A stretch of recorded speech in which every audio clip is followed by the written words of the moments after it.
Right now, it looks like New Mexico's Attorney General has the best shot of trying to unseat Governor Susana Martinez in the fall. Our partners at the Journal and KOAT political analyst Brian Sanderoff have released results of a new poll in the governor's race. Results show Gary King currently leads the field of 5 Democratic hopefuls with 22%. Lawrence Rayel and Alan Weber are next with 16%, with Howie Morales and Linda Lopez bringing up the rear. Gary King is ahead in the Democratic primary race for governor, and his support cuts across different regions and different ethnic and racial groups, and that's why I think he's ahead in the race. Well, a lot could change before the primary, which is a week from Tuesday.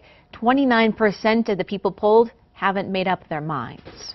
And as we get closer to the primary tonight, KOAT Action 7 News anchor Doug Fernandez talks with Lawrence Rayel about why he's the best person for the job and what he feels about the critical issues facing our state. It's normally a crowded field when an opposing party is taking on an incumbent governor, as it is in Democratic primary. On the ballot, a Santa Fe businessman, a Silver City state senator, an Albuquerque state senator, the state attorney general, and longtime civil servant Lawrence Rayel. Rayel says his strengths are simple. He knows our state. Well, I have 35 years of delivering results in New Mexico, working in many levels of government. I'm a native New Mexican, born and raised here in New Mexico. So he's seen the key issues facing our state change and change over the years again. But this is 2014. So what is the most pressing problem that he as governor would tackle as soon as he takes office? Jobs and economic development. We are losing population in this state because our young people cannot find jobs in this community or in other communities across New Mexico. We are 50th in job creation as a state. Rayel believes that can be turned around with a renewed focus on the businesses and employees we already have.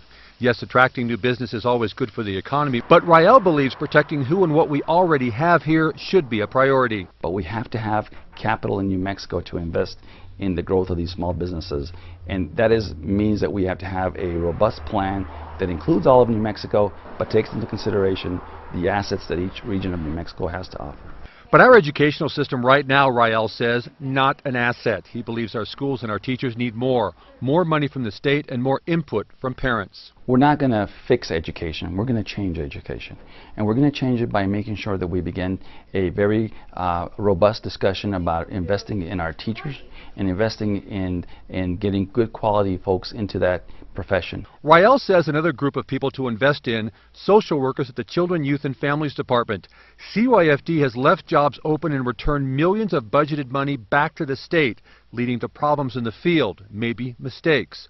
Mistakes that could have contributed to the death of 9-year-old Omari Varela. The death of this child is a classic example of a system that's broken. And it's broken not just because this administration doesn't want to fill the positions that are vacant and it continues to revert dollars back to the general fund because of the pedigree of wanting to be a fiscal conservative. But it also means that you have to have the willingness to bring other partners that are part of the system to the table to review what is happening. Doug Fernandez, KOAT, Action 7 News. The primary is Tuesday, June 3rd. Remember, only registered Democrats and Republicans can vote because New Mexico is a closed primary state.